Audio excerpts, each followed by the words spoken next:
Hey guys, welcome to Panthers Forecast. We're finally over 500, so it was a great win, defensive win. You know, I feel like we could have been a little bit more aggressive, but when the Jets are having issues on the offensive side of the ball, we really didn't need to press the issue. But I just wish that we saw a little bit more scoring. But some of the notes I put down, XL had a big game today, 9 catches, almost 100 yards and a touchdown. We didn't get to see Dollar Bill. I was hoping we got to see Dollar Bill. XL got to bring that back. We need to bring Dollar Bill back so that way he can be more lively. People have been hard on XL this year, so I know he wants to show the fans that he's dedicated, and just because he's in the glory reel of videos or he's at the Kentucky Derby that he's still focused on football. But yeah, he had a big game today. I feel like that we're still a little bit off on the sort of Rico Dowdle Chubba. That is a big concern with this team. We have to probably start using Rico in the beginning to get the sparks, get the energy. And I think that's really how that should go. If we use Rico in the beginning, he gets those big, like 10 yards, and he has that big play capability, and that will keep the defense focusing on the run, and then, we can hit a play action, or we can start, opening up the pass, which I wish we would call a better plays in the passing. I mean, maybe Bryce does need to also take some chances and, get the ball more vertically, but we need to have Rico start and start building up his momentum, and then start to use Chuba. I think that's how it should go, because if we use Chuba's not going to really necessarily hit a big yard. Like, he's going to get like 3 or 4 or 5, and then typically the defense. I don't feel like that they're that nervous. Like, I don't think the defense is nervous if they like we're in pass defense, and then all of a sudden the Panthers run to Chuba, and they're like, oh, they gave it to Chuba, and he's going to get a first. I don't really think the defense is really necessarily all that concerned, but with Rico Dowdle, I do think that they are concerned that if they aren't in the right coverage, or if they give him some space, or so that Rico can take that, possibly to the house, or if not, get like a big yard gain. So that's something that we need to get better with. We need to, I think, start putting Rico out there. I didn't really like our flow of with Chuba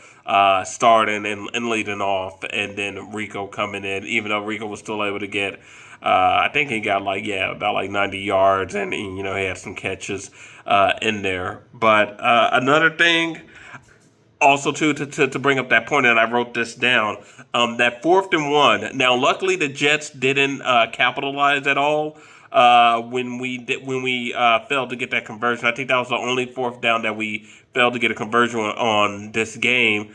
But Chuba should have been in there, and that more power back role. And instead of using Rico to who's more speed or so. So we have to figure out the proper time to use Rico and the proper time to use Chuba. The proper time to use Chuba is obviously like a power back situation, or after using Rico. Keyword, after using Rico. Rico should be starting, and he should be in there. Like, Rico's basically like a bottle of lightning. He gives us energy, so we have to use that. We have to will that correctly, and I just don't think that Dave Canales and Brad Isaac and the offensive coordinators, they're really utilizing that. They're more, and I get it. Chuba's. We paid him that extension and the money, but I just think that we have to use Rico, because Rico he provides lightning and energy to our offense, and then that'll also take some of the pressure off of Bryce Young, and then that also, that can help open up things for our wide receivers, and then also even our tight ends. And then speaking about our receivers, so I saw Coker. Him and I think he only had like 2 targets, but he had no catches, no yards. Coker, we'll see him more. Hopefully, he gets his foot settled next week against the Buffalo Bills. But outside of that, I mean, Leggett stepping up. Sauce Gardner did a great job of calming down T Mac. But T Mac had that one big play where he caught it and he turned around and he almost got the first, but we had a relatively quiet game from T Mac, but Xavier Leggett did his thing, and our defense looked great. Nick Gordon, Umeli, and Derek Brown. Were out there. Laying down the hammer on Justin Field and Tyrod Taylor. So it was really good. And then JC with those 2 picks. Those were huge. And I mean, the Jets almost got back into it. I think the first Wildcat play or like like a gadget play. That was almost kind of close. I mean, I felt like pass interference with Trevin Wallace where he ran back. I mean, he was able to hit the ball, and luckily they didn't call a pass interference because that would have put him right there near to the goal. And then J.C. Horn made a spectacular interception when Tyrod Taylor threw it a little bit underthrown on that one, but JC was able to run up under it and get a one-hand interception. And then there was another one where Tyrod Taylor was trying to, I forgot who he was trying to give it, maybe Alan Lazard, but JC was there to get a pick. And then Mike Jackson almost really had 2 picks too. The one where the defender got it on his, not the defender, the receiver got it on his elbow. That was pretty close to being a pick. And then towards the end of the game, Mike Jackson. But yeah, Mike Jackson, great game by our defense. This was an overall great game by our defense. Offensively, we didn't really have to do much to win this game because the Jets were sort of really just beating themselves with underthrown balls and inconsistencies. And then their run game, we did a great job of calming down their run game. And Bryce Hall didn't really run all over us. So this was a good game, and we're over 500. I think Tampa plays Monday. The Saints lost again. They actually looked like they were going to come back against the Bears, but then it just sort of all fell off at the sort of like in the middle of the fourth quarter, like with around 6 minutes left, they fell off. As always, we need the Buccaneers to lose, and then the Falcons probably to lose. I think the Falcons play the 49ers, if I'm correct. I think that's who they play. I'm going to go check real quick. Let me see. NFL. The Falcons, I think they play the 49ers. I'm going to check and make sure. Things take a long time to load. Let me just go to ESPN.com. Of course it loads when I clicked off. So yeah, the Falcons play the 49ers.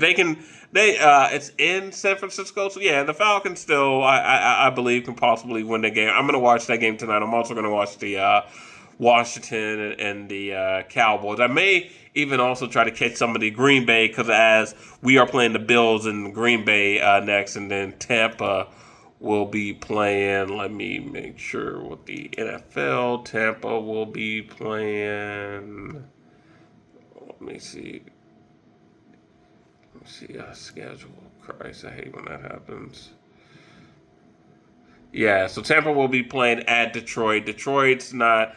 They're a little hot and cold this year. So we definitely need Tampa to. We need the Lions to get a win. But outside of that, those were my thoughts. And then the Bryce injury. This is really huge.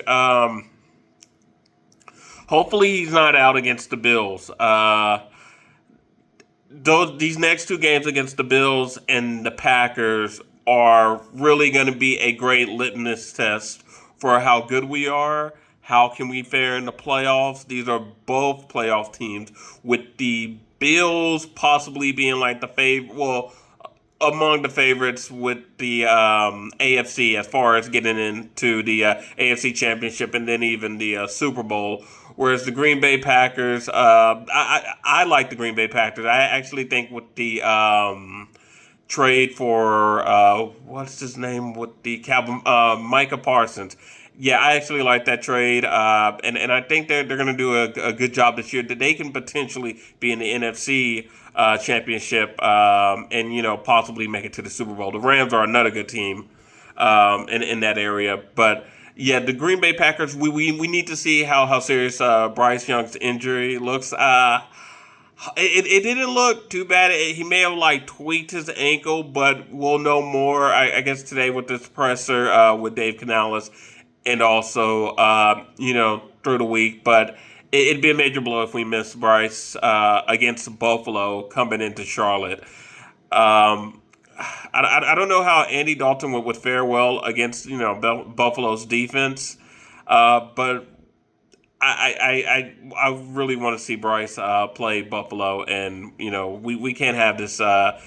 Hopefully, the injury didn't look too bad. I think he may have just like sprained his ankle a little bit, but that could probably keep him out a week, or even worse, it might keep him out a week or two. But this is probably, I remember people were talking about Bryce Young's first year against Seattle, where he mysteriously missed that game with an ankle injury, and people were very skittish. But this Bryce Young injury, I'm definitely going to be keeping an eye on that, and I'm hoping that he doesn't miss next week game against Buffalo.